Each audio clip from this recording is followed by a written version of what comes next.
ಎಲ್ಲರಿಗೂ ನಮಸ್ಕಾರ. ನಾನಿವತ್ತು ಒಂದು ಮುಖ್ಯವಾದ ವಿಷಯ ಮಾತಾಡಬೇಕು ಅಂತಿದ್ದೀನಿ. ಇದಕ್ಕೆ ನಾನು ಹೆಸರೇನು ಕೊಟ್ಟಿದ್ದೀನಿ ಅಂದರೆ ಗುಂಡಲ್ಪೇಟ್ ಆ್ಯಂಡ್ ಬಿಹಾರ್. ಇದಕ್ಕೆರಡಕ್ಕೂ ಏನು ಕನೆಕ್ಷನ್ ಇದೆ ಅದನ್ನು ನಾನು ಸ್ವಲ್ಪ ಎಕ್ಸ್ಪ್ಲೈನ್ ಮಾಡೋಕ್ಕೆ ಪ್ರಯತ್ನ ಮಾಡ್ತೀನಿ. ನಮ್ಮ ಕರ್ನಾಟಕದಲ್ಲಿ ಎಲೆಕ್ಷನ್ ಆದಾಗ ಸುಮಾರು 2 ವರ್ಷದ ಕೆಳಗೆ ಗುಂಡಲ್ಪೇಟೆಯಿಂದ ಎಲೆಕ್ಷನ್ಗೊಬ್ಬರು ಇಂಡಿಪೆಂಡೆಂಟ್ ಕ್ಯಾಂಡಿಡೇಟ್ ಜಯಶ್ರೀ ಅಂತ ನಿಂತರು. ಅವರು ಅಲ್ಲಿಯವರೇ, ಗುಂಡಲ್ಪೇಟೆಯವರೇ. ಅವರು ಪ್ರತಿ ವಿಲೇಜ್ಗೂ ಹೋಗಿ, ಪ್ರತಿ ಹಳ್ಳಿ ಗ್ರಾಮಕ್ಕೂ ಹೋಗಿ, ನಿಮ್ಗೇನೇನು ತೊಂದರೆ ಇದೆ, ನಾನಿಲ್ಲಿ ನಿಜವಾಗ್ಲೂ ನಿಮ್ಮ ಸಹಾಯ ಮಾಡೋಕ್ಕೆ ತಯಾರಿದ್ದೀನಿ, ನಿಮ್ಮ ಆರ್ಥಿಕ ಸ್ಥಿತಿ ಮುಂದೆ ಬರೋಕ್ಕೆ ನಾನು ಇದ್ದೀನಿ, ನಿಮ್ಮೋಳೆ ನಾನು ಅಂತ ಭಾಳ ಆಗಿ ಅವರು ಕ್ಯಾಂಪೇನ್ ಮಾಡಿದ್ರು. ಆದರೆ ಎಲೆಕ್ಷನ್ನಲ್ಲಿ ಚೆನ್ನಾಗಿ ಸೋತರು. ನಾನು ಅವಾಗ ಯೋಚನೆ ಮಾಡ್ತಾ ಇದ್ದೆ, ಯಾತಕ್ಕೆ ಇವ್ರು ಸೋತರು, ಅಷ್ಟು ಭಾಳ ಬ್ಯಾಡಾಗಿ ಸೋತ್ರಲ್ಲ ಯಾಕೆ? ಆವಾಗ ನಾವು ಅಲ್ಲಿ ಮಹಿಳೆಯರಿಗೆ, ಕೆಲವ್ರು ಗಂಡಸರಿಗೆ ಇಂಟರ್ವ್ಯೂ ಮಾಡಿದಾಗ, ಇಲ್ಲ ಸರ್ ನಮಗೆ ಅವ್ರಿಗೆ ಗೊತ್ತಿಲ್ಲ, ನಮ್ಮ ಜಾತಿಯವರೇ ಅವರು ಅಂತ. ಆಮೇಲೆ ರೀಸೆಂಟಾಗಿ ಒಂದು 400 ಜನಕ್ಕೆ ನಾನು ಭಾಷಣ ಮಾಡಬೇಕಾರಲ್ಲಿ ಗುಂಡಲ್ಪೇಟೆಯಲ್ಲೇ ಕೇಳಿದೆ, ನೀವು ಎಷ್ಟು ಜನ ಲಂಚ ತೊಗೊಂಡ್ರಿ ಎಲೆಕ್ಷನ್ ಟೈಮ್ನಲ್ಲಿ ಅಂತ ಕೇಳಿದಾಗ ಸುಮಾರು 70% ಕೈ ಎತ್ತಿದ್ರು. ನನಗೆ ಒಂದು ಶಾಕ್ ಆಯಿತು, ವಾವ್, ನಿಜವಾಗ್ಲೂ? ಆಮೇಲೆ ಅದೇ ಇದರಲ್ಲಿ ಕೇಳಿದೆ, ನಿಮ್ಮ ಆರ್ಥಿಕ ಸ್ಥಿತಿ ಹೆಂಗಿದೆ, ನೀವು ಎಷ್ಟು ಜನ ಕೈ ಸಾಲ ಮಾಡಿದ್ದೀರಾ ಅಂತ ಕೇಳಿದೆ. ಆವಾಗ ಅದಕ್ಕೂ ಒಂದು 55% 60% ಎತ್ತಿದ್ರು.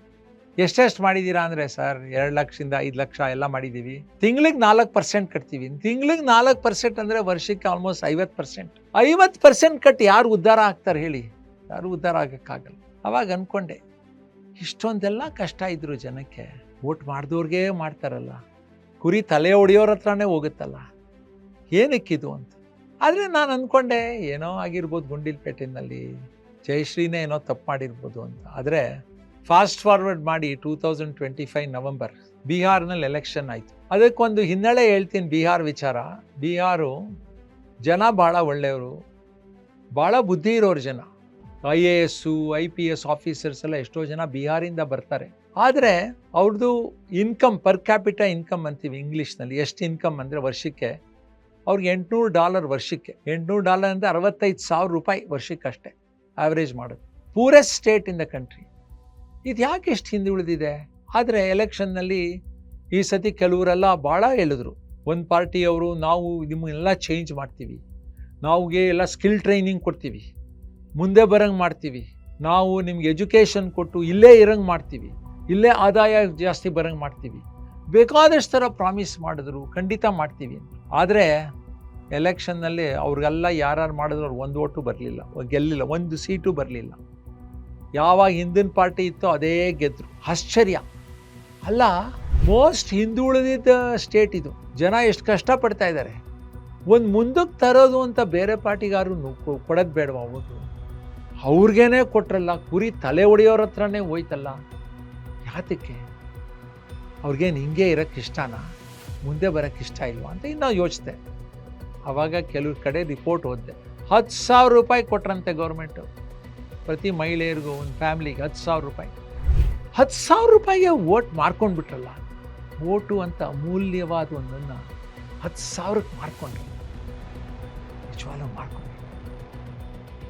ನಾವು ನಮ್ಮ ಮಕ್ಕಳಿಗೋಸ್ಕರ, ನಮಗೋಸ್ಕರ, ನಮ್ಮ ಫ್ಯಾಮ್ಲಿಗೋಸ್ಕರ ಉದ್ಧಾರ ಆಗಬೇಕು ಅಂದರೆ 10,000ನೇನಾ?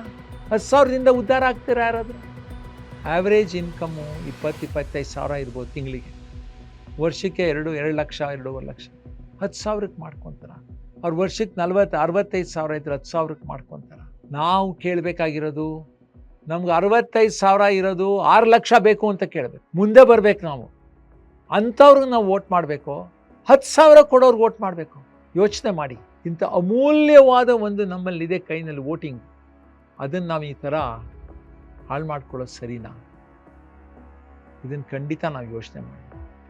ಆದರೆ ನಮ್ಮ ಎದುರಾಳಿಗಳಿಗಿರೋರು ಪೊಲಿಟಿಕಲ್ ಸಿಸ್ಟಮ್ನಲ್ಲಿ ಭಾಳ ಬುದ್ಧಿವಂತರು.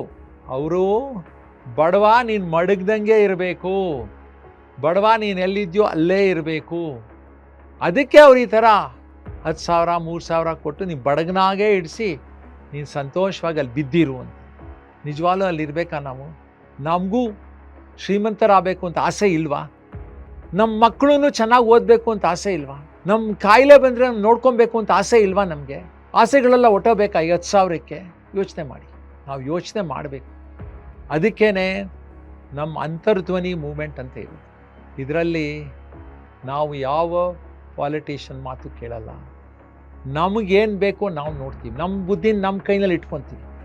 ನಮ್ಮ ಕೈನಲ್ಲಿ ಇಟ್ಕೊಂಡು ಯಾವ ರೀತಿ ನಾವು ಮುಂದೆ ಬರಿಬೋದು, ಯಾವ ರೀತಿ ನಮಗೂ ಆರ್ಥಿಕ ಸ್ಥಿತಿ ಮುಂದೆ ಬರ್ಬೋದು, ಯಾವ ರೀತಿ ನಾವು ಶ್ರೀಮಂತರಾಗ್ಬೋದು, ಒಂದೇ correct way, right way, royal way ಯಾವ ರೀತಿ ಆಗ್ಬೋದು, ಯಾವ ರೀತಿ ನಾವು ಸ್ಕಿಲ್ ಟ್ರೈನಿಂಗ್ ಮಾಡ್ಬೋದು, ಯಾವ ರೀತಿ ಜಾಬ್ ಟ್ರೈನಿಂಗ್ ಮಾಡ್ಬೋದು, ಯಾವ ರೀತಿ ನಾವು ನಮ್ಮ ಮಕ್ಕಳಿಗೆ ಒಳ್ಳೆ ಎಜುಕೇಷನ್ ಕೊಡ್ಬೋದು, ಆರೋಗ್ಯ ನೋಡ್ಕೊಬೋದು, ನಾವು ಸುಖವಾಗಿ ಯಾವ ರೀತಿ ಬಾಳ್ಬೋದು, ಅದರಿಂದ ಶ್ರೀಮಂತತ್ವ ಯಾವ ಥರ ಬರಬೇಕು ಅನ್ನೋದೇ ನಮ್ಮ ಅಂತರ್ಧ್ವನಿ ಮೂಮೆಂಟು. ಇದರಲ್ಲಿ ನಾವು ಗುಂಡಲಪೇಟೆನಲ್ಲಿ ಮಾಡ್ತಾ ಇದ್ದೀವಿ ಮೊದಲನೇದಾಗಿ ಒಂದು ಪ್ರಯೋಗ. ಇದರಿಂದ ನನಗನ್ಸುತ್ತೆ ಖಂಡಿತ ನಾವು ಮುಂದೆ ಬರ್ತೀವಿ. ನಮ್ಮ ಗುಂಡಲಪೇಟೆ ಜನ ಮುಂದೆ ಬರ್ತಾರೆ. ನಮ್ಮ ಗುಂಡಲಪೇಟೆ ಮಹಿಳೆಯರಲ್ಲಿ ನಾಯಕತ್ವ ಬರುತ್ತೆ. ನಮ್ಮ ಗುಂಡಲಪೇಟೆನಲ್ಲಿ ಇರುವ ರೈತರಿಗೆ ಇದರಿಂದ ಉಪಯೋಗ ಆಗುತ್ತೆ. ಮಕ್ಕಳಿಗೆ ಇದರಿಂದ ಸ್ಕಿಲ್ ಟ್ರೈನಿಂಗ್ ಆಗಿ ಮುಂದೆ ಬರ್ತಾರೆ. ಇದೆಲ್ಲ ಮಾಡಿದ್ರೇ ನಾವು ಮಾಡಿ ತೋರಿಸ್ಬೇಕು. ಎಲ್ಲ ಜೊತೆ ಸೇರಿ ತೋರಿಸಿ ಇದರಿಂದ ಸಾಧ್ಯ. ನೀವು 10,000 3,000ಕ್ಕೆ ಬೀಳಬೇಡಿ. ನಿಮ್ಮ ಆರ್ಥಿಕ ಸ್ಥಿತಿ ಮುಂದೆ ಬರಬೇಕು ಅನ್ನೋದು ನೋಡಬೇಕು. ನೀವು 25,000 ಮಾಡಿದರೆ 50,000 ಮಾಡಬೇಕು, 75,000 ಮಾಡಬೇಕು. ಅದ್ರ ಜೊತೆಗೆ ನಿಮಗೆ ಬರೀ ಒಳ್ಳೆ ರೀತಿ ಕರೆಕ್ಟ್ ರೀತಿ ಮಾಡಬೇಕು. ಮಾಡಿ ನಮ್ಮ ತಾಲೂಕನ್ನೇ ಉದ್ಧಾರ ಮಾಡಿ, ಇದರಿಂದ ಬೇರೆಯವ್ರು ಕಲಿತು ದೇಶನೇ ಉದ್ಧಾರ ಆಗುತ್ತೆ ಅನ್ನೋದು ನೋಡಬೇಕು ಅಂತ ಈ ಥರ ನಾನು ಒಂದು ಮಾಹಿತಿ ಕೊಟ್ಟು ಹೇಳ್ತಾ ಇದ್ದೀನಿ. ಖಂಡಿತ ಯೋಚನೆ ಮಾಡಿ. ಎಲ್ಲರಿಗೂ ನಮಸ್ಕಾರ.